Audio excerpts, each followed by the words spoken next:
Magandang tanghali, nagbabalik ang PTV Newsbreak. Alamin natin ang lagay ng panahon sa ating bansa live mula sa Pag-asa DOST. May report si April Enerio. Magandang tanghali, April. Yes, Audrey, bahagyang humina si Bagyong Helen habang patuloy na nananalasa sa Apari, Cagayan.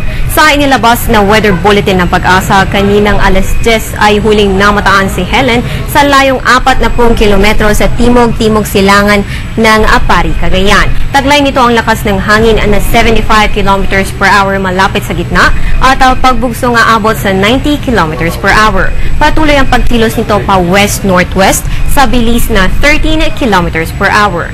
Nakataas pa rin ang signal number 2 sa mga sumusunod na probinsya.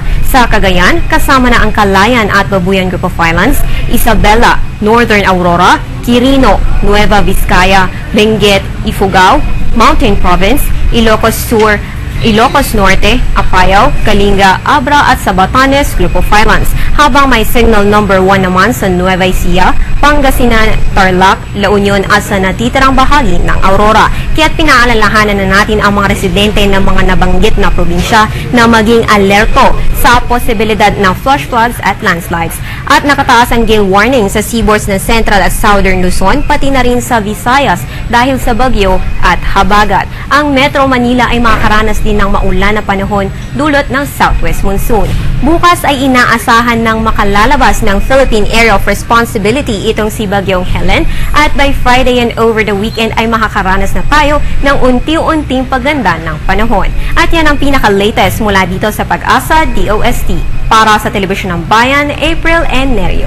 Maraming salamat, April Enerio. Dahil sa hilagang bahagi ng Luzon umeepekto ngayon ng Bagyong Helen, alamin natin ang sitwasyon sa Tuguegarao kung saan nakakaranas ang lugar ng mga pagulan magdamag. May report si Teresa Campos ng Radyo ng Bayan Tuguegarao. Teresa, good afternoon. Yes, good afternoon kasamang Audrey. Humupa na ang malakas na pag-uulan dito sa lungsod ng Tuguegarao sa mga oras na ito matapos na mag-landfall ang Bagyong Helen kaninang alauna ng madaling araw sa Calanan, Isabela. Sa palayan ng TBS News, sinabi ni Engineer Leo Bunyag ng Pag-asa Tuguegarao Services Division na kaninang bago mag-alas 9 ng umaga nakalabas na sa eye wall ng bagyo ang Tuguegarao kung kaya't humina ng ulan at hangin.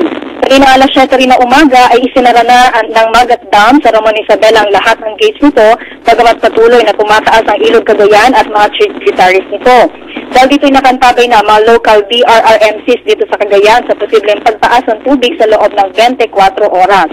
Ayon naman kay Nastro Maralag ng DPWH Region 2, bukas pa rin ang mga paunahing kalsada papasok at palabas ng Region 2, bagamat ang ilang mga overflow bridges sa rehiyon ay unti-unti na rin ngayong nalulubog sa tubig.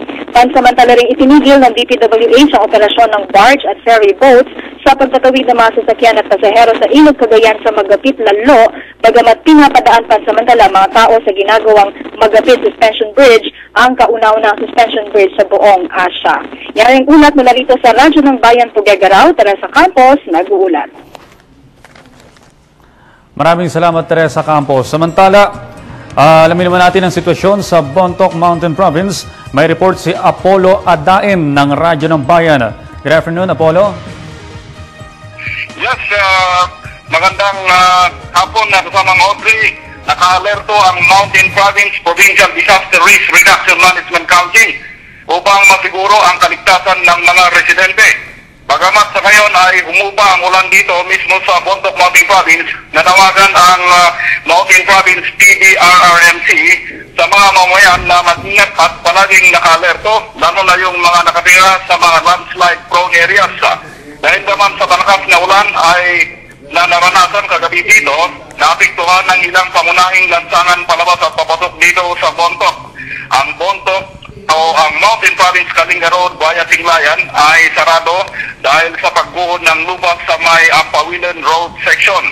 Close to traffic din ang Mountain Province Ilocos Road via Tadyan Mountain Province dahil sa landslide, at ang Dantay Bontoc Sagada Road ay open to traffic para sa mga manilid na sasakyan lamang. Ayon sa Mountain Province Engineering District, pagamat open to traffic ang iba pang pangunahing lansangan ng lalawigan, kailangan mag-ingat ang mga biyaheros dahil sa mga nagkalat na mga debris o bato at putik sa mga kalsada. Para sa Television ng Bayan, ako po si Apollo Padain, Radyo ng Bayan Bontoc mula dito sa PDS Gidapar, Bontoc Mountain Province. Maraming salamat, Apollo Adayan. At yan po naman ang aming mga nakalap na balita at impormasyon.